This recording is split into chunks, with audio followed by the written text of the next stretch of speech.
Dobrý den všem. Doufám, že ještě nejste příliš ospalí takhle v podstatě v podvečer. Kdo jste si zkoušel po mně zkontrolovat ty binární čísla? Nebo kdo si to teď zvládnete rychle spočítat z hlavy? To je v pořádku nikdo, to aspoň mi budete věnovat pozornost. Já bych začal krátkým úvodem, protože rok 2020 bude rok, kdy mě bude 34. Bude to rok, kdy většina z vás už bude mít dávno po studiích, nebo mnoho z vás má teď. Mnoho z vás bude už čistě pracovat. A byť si teď myslíte, že budete dělat něco úžasného, tak pravděpodobně nebudete. Dneska bych rád s vámi i s Veronikou, s váma prošel témata, o kterých si myslím, že když se v roce 2020 zamyslíte, tak si řeknete, jo, oni už mi to tenkrát říkali. Na úvod bych vám chtěl předat dvě myšlenky, které vám a hlavně mně pomohou dojít do toho roku 2020. Jak jsem se dnes sám naučil, je dobré mít v životě dva cíle. Jeden cíl, který je takový střední, který za rok, za dva zvládnete, typu chci vystudovat astrofyziku, protože chci navrhovat oblečení pro kosmonauty. A pak druhý cíl. A to je takový ten cíl, na který vám většina lidí řekne, ty ses úplně zbláznil. To je něco ve stylu jako, já chci jít do důchodu na Marsu. Což mimochodem chci. Jenže, abych vám, jako druhá věc, kterou vám potřebuji říct k tomu taky je, tam se nikdy nedostanete, když budete každý rok přeskakovat z tématu na tématu. Když vás bude zajímat 10 věcí najednou, jako zajímá mě. Ale dostanete se tam ve chvíli, když 4 roky za sebou, 10 000 hodin, budete dělat něco konstantně. A když si zamyslíte, pravděpodobný čas, který máte na této planetě vymezený, něco kolem 80 let. Děleno 4. Každé 4 roky se můžete stát něčím expertem. Proto když vám tady budu nadazovat spoustu témat, neznamená to, že si máte vybrat všechny. A vyberte si jedno a jděte tam. A nebojte se říci, že se vám to povedlo. Pochvalte se. Nebojte se přiznat si chybu. Nebojte se po chybě hrdě zvednout hlavu a jít dál. Život je totiž příliš krátký na to, abyste chodili do práce, která vás nebaví, s hloupými lidmi, kteří vám nerozumí a o svých cílech jenom snili. A tím bych začal s prvním tématem. Vyrobte si dítě. No, z vás teď napadla taková ta upocená věc, kterou provozujete po večerech v ložnicích. To jo, jenže co se stane pak, až se vám protrhne ten kondom? Spojí se 2 chromozeny, jeden váš, druhý vaší partnerky a vlastně si přidáváte zakomprimované DNA údaje. Jenže v těch údajích může být chyba, vznikne. A najednou, co? Budete mít deformované dítě? Proč? Když věda momentálně zmapovala až 75% vaší DNA, vy si teď můžete jít udělat test. Naslidníte tyčku a oni vám řeknou, za 30 let oplešatíš, za 50 let pravděpodobně oslepneš a nakonec umřeš na Alzheimera. Což mimochodem strašně snadno jde už teď. A zpátky k tomu dítěti. Už teď si můžete, nebo v blízké budoucnosti si budete moct rozhodnout, já chci mít dítě, které bude blonďaté. Byť oba dva s vaším partnerem jste tmavovlasí. Můžete si vybrat, já chci modrooké. Já chci vysokého sportovce, chci kluka. To všechno jde v rámci DNA předprogramovat. A vlastně, ono to, jak tady krásně Josef říkal přede mnou, jsou krásné možnosti, co vám technologie umožňuje. Ale je otázka toho, co s tím vy uděláte. Je to etické předprogramovat své dítě mu celý život před ním? Možná ne. Ale nechali byste si tu šanci ujít? Pravděpodobně také ne. Ľuboš nám povedal o tom, jak si vytvoriť ideálne dieťa a ja vám poviem jak s tou pseudokalakatiou potom naložiť. Takže predstavte si modelovú situáciu, že sedíte niekde na večeri s priateľom, s priateľkou, dávate si tretí pohár vína, vlastne teraz si už môžete dať niečo trčie, keď skončila tá prohibícia a do toho vám príde správa od vašej poisťovne. Sme strašne radi, že si užívate dnešný večer, ale vzhľadom tomu, že sa vám zvýšila hladina alkoholu v krvi, máte momentálne 2 možnosti. Buď si zakúpite prípustku na 24 hodín a nemusíte si hladinu alkoholu hlídať, alebo si ju nezakúpite a v tom prípade sa poisťovňa nezavezuje k tomu, že vám uhradí náklady na prípadné liečenie chorôb, ktoré súvisia s alkoholom, alebo po prípade nejaké tie zranenia, ktoré môžu nastať. Takže jak to budú trackovať? No, pravdepodobne budete mať nejaký senzor, ktorý bude v reálnom čase snímať vaše data ohľadom zdravia a tak ďalej. Čo zase narušuje vaše súkromie. Čo zase není úplne príjemná záležitosť. Na druhú stranu budete mať výživového poradcu zadarmo, takže pokiaľ tu sedí nejaký výživový poradca, tak nech si asi pomaly začne hľadať nejaké alternatívne riešenie. Dostáváme se k hračkám. Kdo si rádi hrajete s hračkama? Můžeš vypnout zvuk? Tamhle to, co vidíte, to první puštěné video, jak už se tady říkalo, je 3D tiskárna. Tahle 3D tiskárna, dokonce je to ta založená na tom designu, o kterém tady mluvili přede mnou. Tiskne ne hračky, ne plast, ona tiskne cévy. Ona tiskne cévy, kterými si mohou pohybovat normální červené krvinky. Ale k čemu to všechno jako za chvíli dojde? Vy už nebudete si tisknout jenom zbraň, ale vy tisknete celý orgán. Když někde vybouráte se autem tak a nepoškodí se vám nervová struktura a třeba jenom ledviny, anebo se propijete ke stvrdlým ledvinám, tak proč ne? Tak já si vytisknu nový. Super.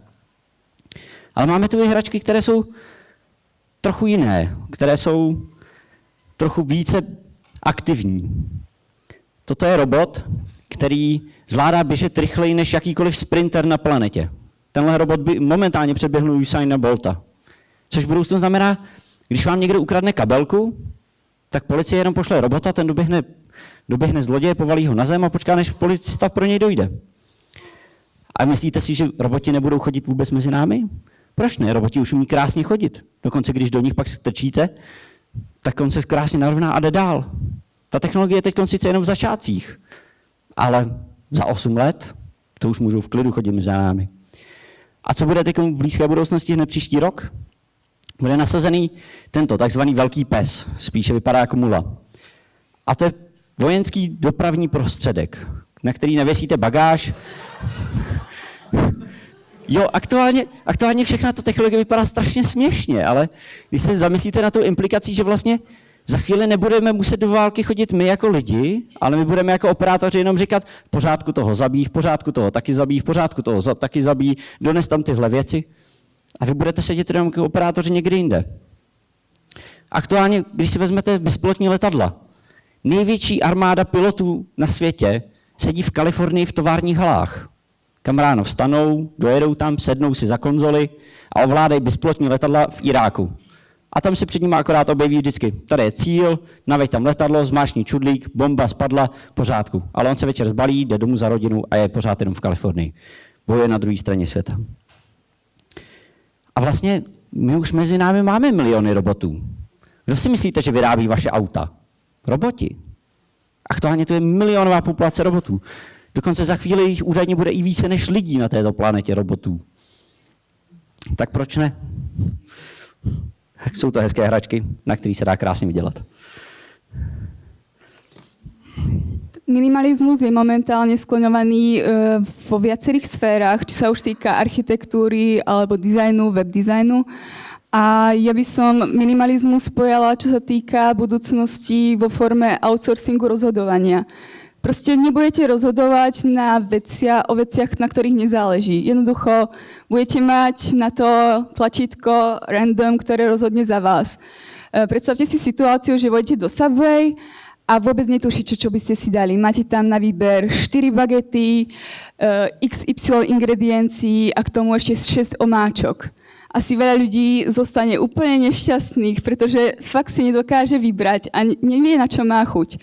A práve pre takýchto ľudí je to tlačítko random úplne stvorené. Ďalšia vec, ktorú by som v rámci minimalizmu chcela zdôrazniť, je tzv. Collaborative consumption, kde si vlastne treba uvedomiť, že veci nemusíte vlastniť na to, aby ste ich užívali, stačí si ich prenajať. Toto sa deje vďaka sociálnym sieťam a je dôležité si uvedomiť, že pokiaľ vy vlastníte veci, de facto aj oni vlastnia vás. Ako je to možné? No je to tým, že sa o tie veci musíte starať, niekde ich skladovať, ak sa chcete presťahovať, musíte riešiť, čo s nimi a tak ďalej. Takže toto by sa malo vyriešiť za vás tým pádom. A vlastně, kdo mi je teď schopen říct, jak je venku? Schválně. Teď si přišel zvenčí, to se nepočítá. Prší. A kde je ten umístěný ten senzor? V které části Prahy? Nebo není náhodou třeba v Bratislavě? A já jsem se zeptal, jak je venku, ne na Ruzyni. A to je o tom, že máme data všude kolem nás a senzory kolem nás, na které čím dál tím víc spoléháme. Josef k tomu vám krásně řekl, co vás vlastně čeká s tím, že vás ty senzory a ty data budou ovládat. Protože váš telefon ví, kde se zrovna nacházíte. Jsem v Praze, v Dejvicích, ví dokonce, proč tady jste, protože v kalendáři máte událost konference Proudy 2012. Tak proč vám nestlumí automaticky telefon, když ví, že jste na konferenci? V budoucnosti je totiž, se čím dál tím z těchto senzorických dat bude používat k logice. Tady sledujeme video Google Glasses, které jsou takovou krásnou futuristickou vizí, která už se začala prodávat dokonce. Tyto data nám umožní jezdit v autě, aniž bychom museli řídit. Protože Google je nazbírá za nás a budeme jezdit v autech, které budou mít Google systém v sobě. Umožňují bezpilotní letadla, jak už jsem vám říkal, kdy dokonce ty bezpilotní letadla ty ani piloti už nebudou muset řídit. Protože tady na ČVUT se programuje krásný bezpilotní systém toho, že letadla budou letět ve skupině, mají nějaký cíl za horama, tak vyšlou 2 průzkumníky, kteří zjistí, kde jsou všude cíle. A ve chvíli, kdy identifikují, přiletí zbytek a bude čekat jenom na potvrzení operátora, ano zničit, ano zničit, ano zničit, ano zničit, ano zničit, ano zničit, ano zničit. Tady si představte Homera Simpsona ve chvíli, kdy dostal na starost ovládání jaderné elektrárny a dal si tam takovou tu krásného panáčka, který se takhle houpal na enter. Ano, ano, ano, ano. Zároveň ty data vám vlastně umožní i celkem jako hezké věci. Když se vrátíte zpátky do domácnosti, vaše lednička vám řekne, hele, vypršela ti tady platnost mlíka, rovnou jsem ti objednala nový a rovnou jsem ti ji dovezla nový. Super, si řekne, jo, mám čerstvý mlíko. Jenže, jak Josef krásně říkal, každá technologie, která vám vlastně řeší úžasně, je v něčem ne tak úžasná. To automaticky říditelné auto vám nahlásí přítelkyni, že nejedete domů, že jedete do dalšího baru. Bezpilotní letadla někdo hackne, jak se to povedlo krásně Iránu. A Irán s ním přistál tím, že řekl bezpilotnímu letadlu, hele, teď už si doma, teď už může přistát. A letadlo přistálo a zmocnily se krásně technologie.